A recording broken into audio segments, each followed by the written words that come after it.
Hey Grand Adventurers, welcome back. I'm your host Mark Guido. And we're finally getting a little bit of snow falling here in Salt Lake City, but we're gonna take a drive out to the West Desert of Utah, west of Salt Lake City, to go check out one of the earliest pieces of our nation's aviation history that's still sitting out there in the desert. So come along.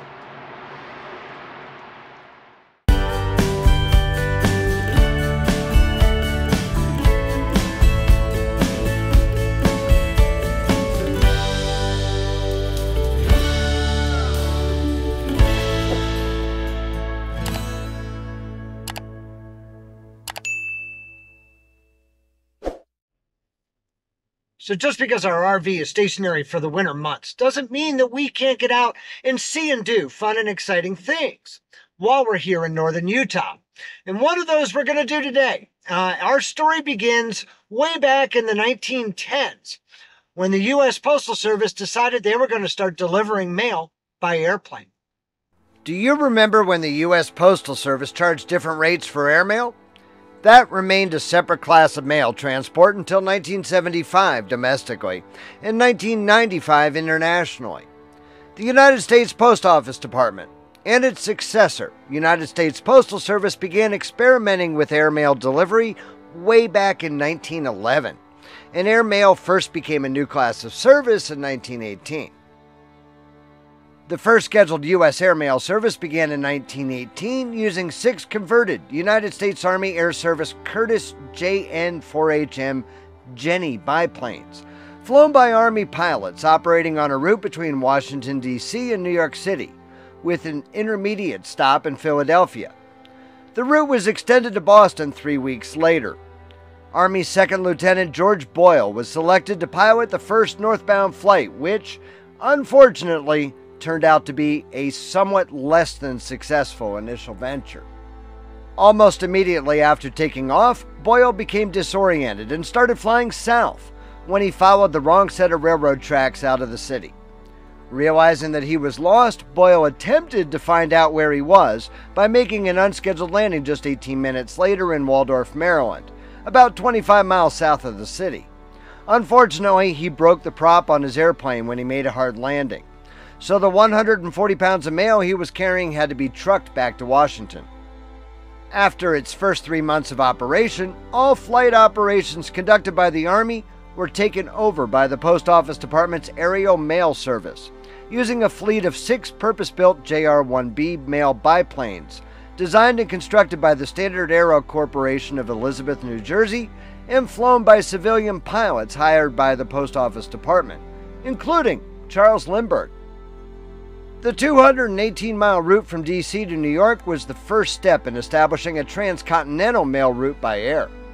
Transcontinental air service was the best opportunity for airmail to provide faster service at lower cost than the existing railroads. Routes like the D.C. to New York route were only slightly faster than the railroad, but were a good laboratory for developing safe and reliable airmail operations. After a number of Pathfinder flights, the first flight providing scheduled east-west service between New York and Chicago occurred before the end of 1918.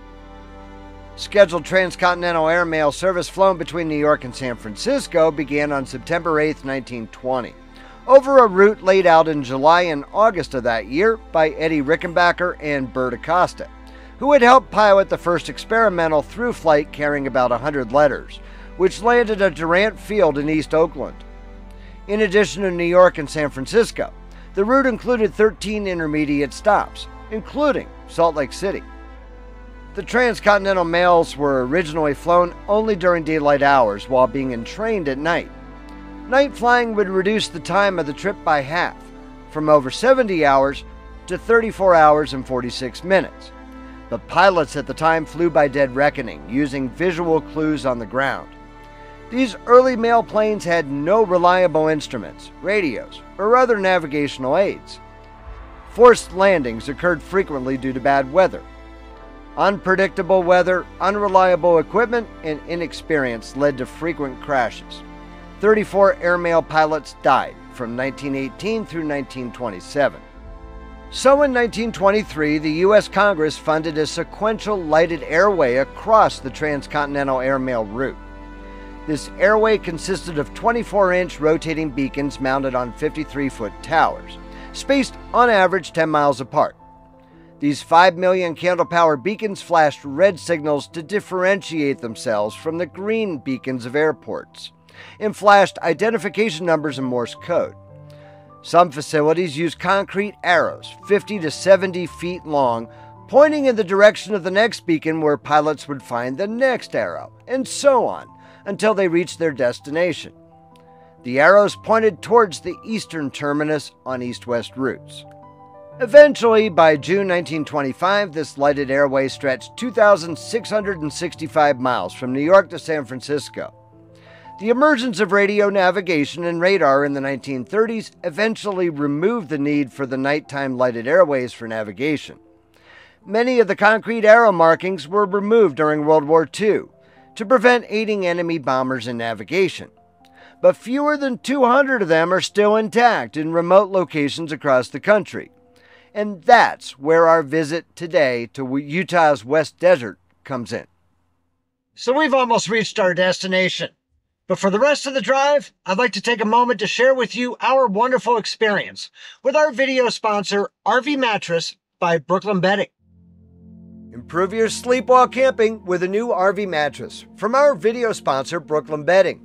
They offer 4 different mattress constructions in 21 different sizes, depending on preference and price point. Everything from standard queen to all of those funky, odd RV sizes.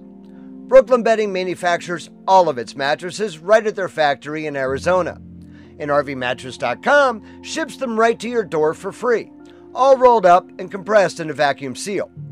Just cut the wrap to unroll the mattress onto your bed, then cut the vacuum seal. For our mattress, Brooklyn Bedding starts with a layer of high-density foam for a supported base. Just above the base, an 8-inch core of over 1,000 individually encased coils provides the essential support. Immediately above the coils is a 1-inch layer of memory foam and 2-inch layer of hyper-elastic TitanFlex foam. Finally, at the very top is a 1.5-inch layer of antimicrobial CopperFlex foam with TitanCool, which is designed to maintain an ideal sleep body temperature of 88 degrees. Every RV mattress from Brooklyn Bedding comes with a 10-year warranty and a 120-night sleep trial.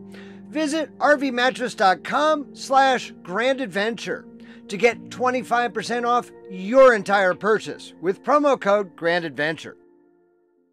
Utah's West Desert is home to many early aviation artifacts, ranging from ballistic missile launch pads to the training runway used by the Enola Gay.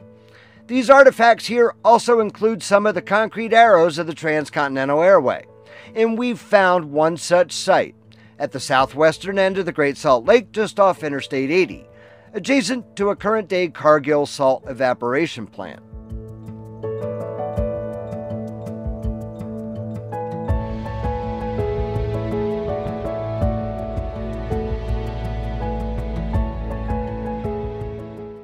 Let's get a look at this arrow the same way the early aviators did, from the air.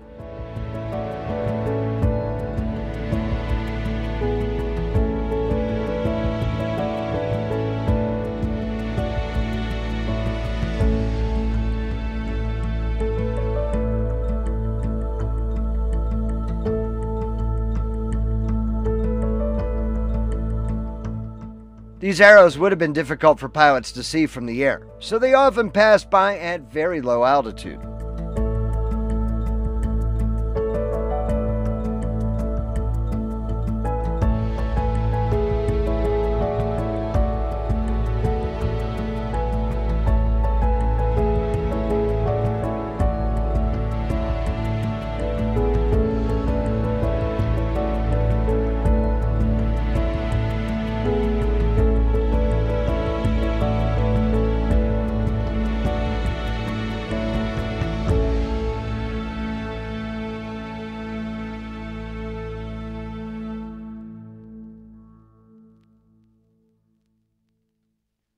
So we hope that you've enjoyed this little expedition out to Utah's West Desert.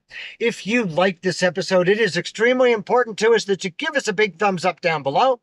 And while you're down below, that's where you'll find the comment section, where we always love to hear from you after each and every grand adventure, which we premiere every Wednesday evening. We'd be honored if you shared the channel with your friends, family, and on social media. But if you're not yet a grand adventurer yourself, now is the perfect time for you to go smash that little subscribe button right down there in the lower right-hand corner of your screen and ring that notification bell to be sure that you never miss a grand adventure. So until next Wednesday, please remember life is nothing but a grand adventure.